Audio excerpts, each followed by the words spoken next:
For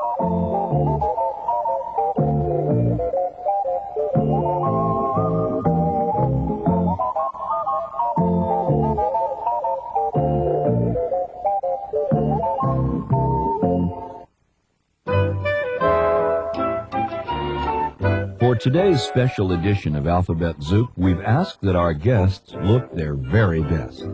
And penguins never disappoint. These dandy birds always look as if they're dressed for the celebrity ball.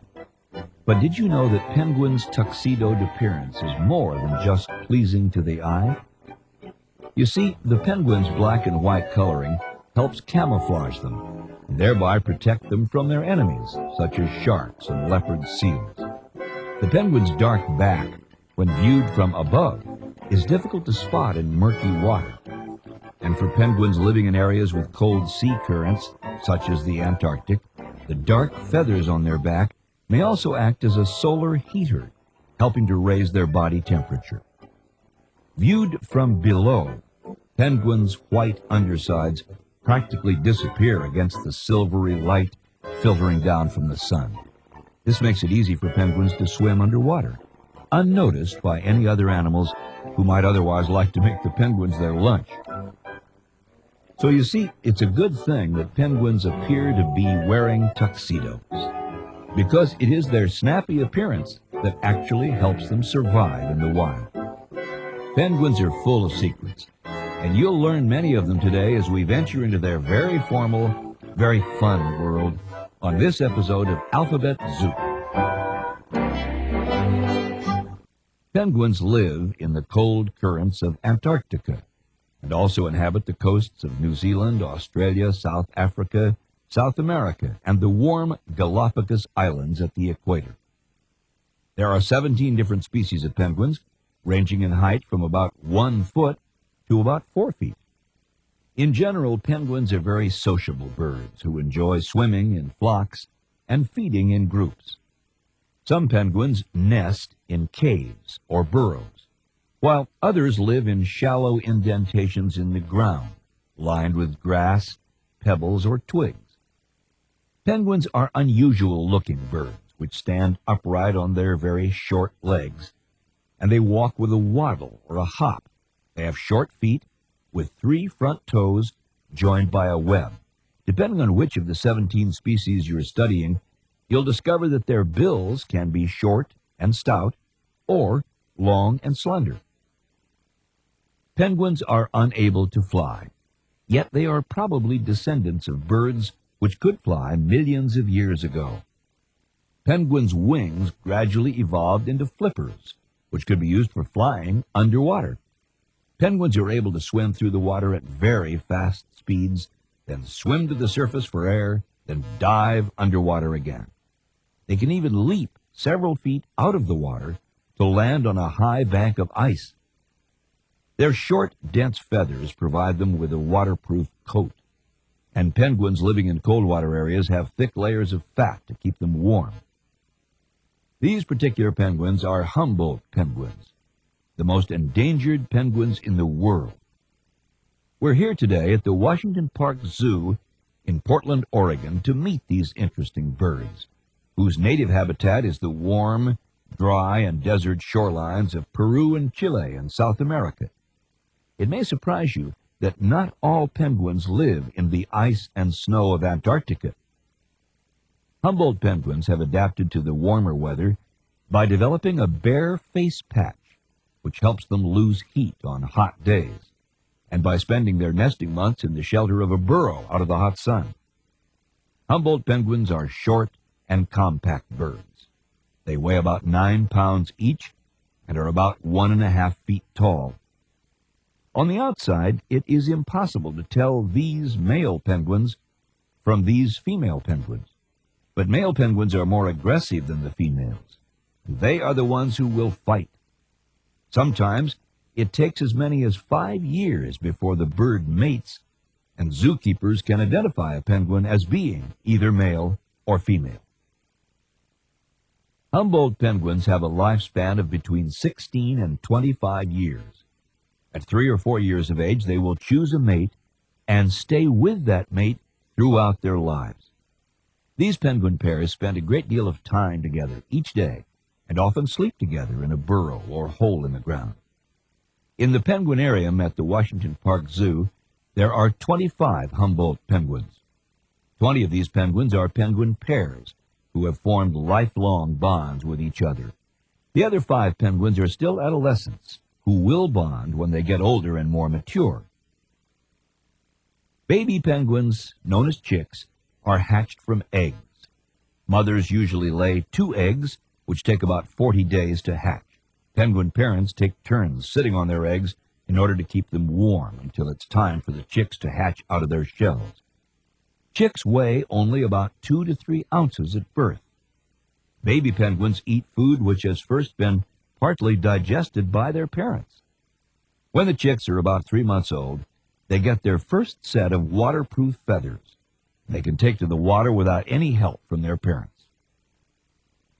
The bones of most flying birds are hollow, lightweight, long, and slender. This helps them to fly. But the bones of penguins are very dense, solid, short, and wide, making it impossible for them to get off the ground. But although penguins may be unable to fly, their solid bones have helped them become excellent underwater divers. Penguins' short bones are also one of the reasons why penguins waddle. And oh, do they waddle. Now, don't feel sorry for penguins because they cannot fly in the sky. Penguins make up for it by being able to fly underwater with their flipper-like wings. They have been clocked moving at 22 miles per hour underwater. Now, that's fast. They're excellent swimmers and have the ability to remain at sea for months.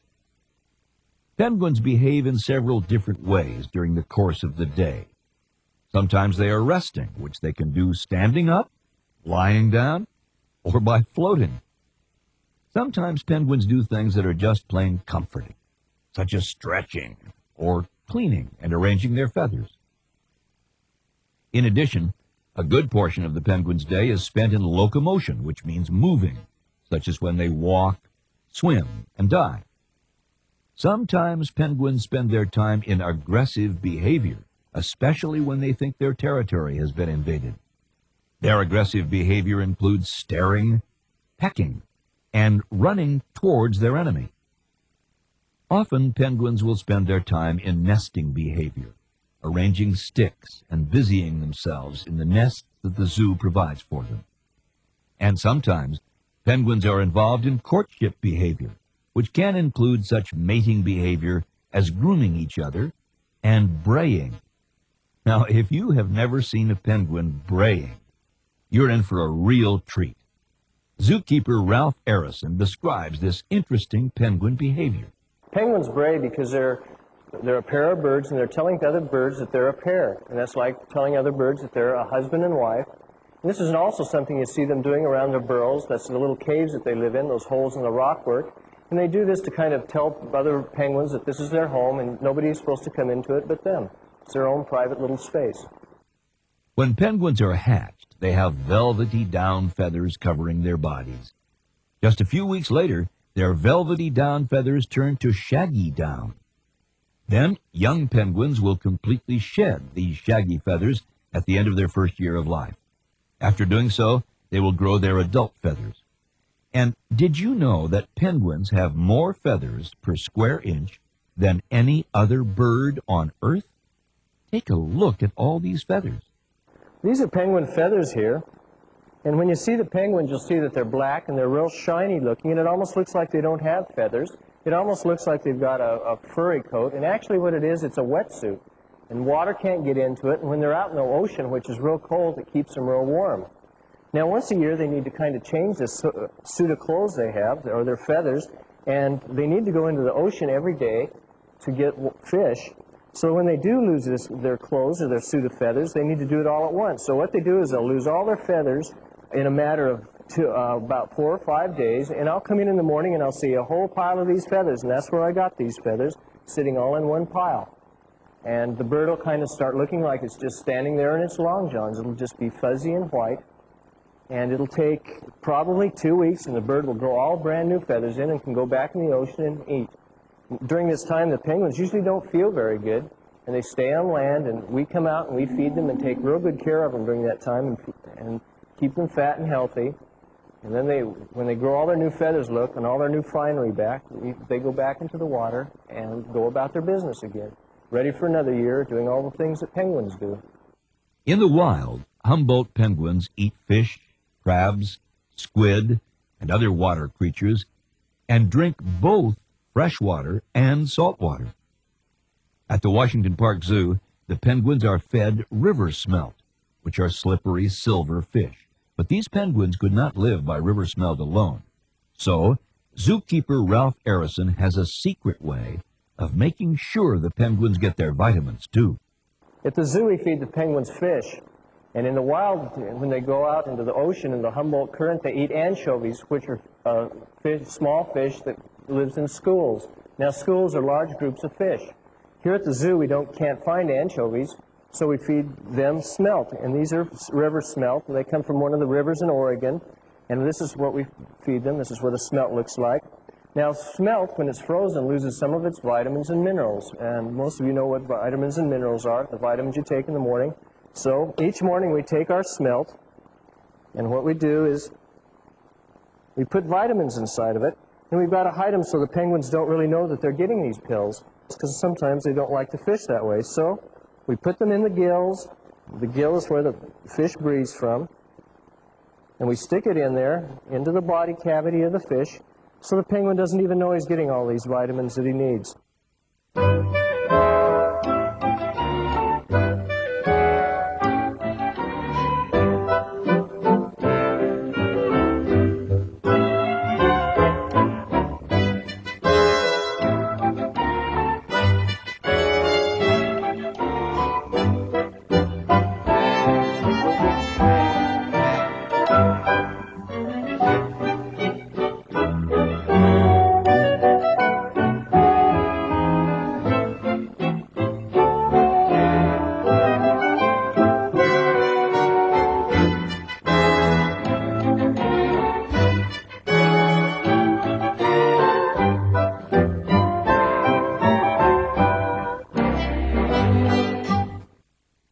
These penguins depend on their keepers at the zoo to provide them with food, a clean environment, and a safe place to live.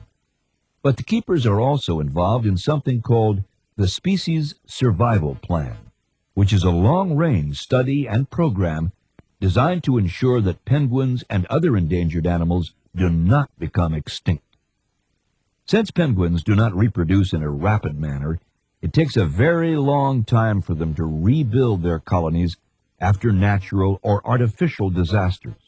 For example, a natural disaster such as the climatic condition El Niño caused warm water to push into the cold water area that the penguins inhabited. The warm water killed the fish the penguins needed for food. The penguins began to die from lack of food, and as a result did not breed. Humans have also threatened the penguins' survival. An example of this is companies which have engaged in guano harvesting, scooping off penguin droppings. These droppings are used for fertilizer, but when the guano is removed, penguins don't have a place to burrow down and lay their eggs. Conservation efforts are extremely important to the survival of the penguins. Efforts are being made to stop guano harvesting, for example. People are working hard to make sure these wonderful birds are around forever for future generations to enjoy and appreciate.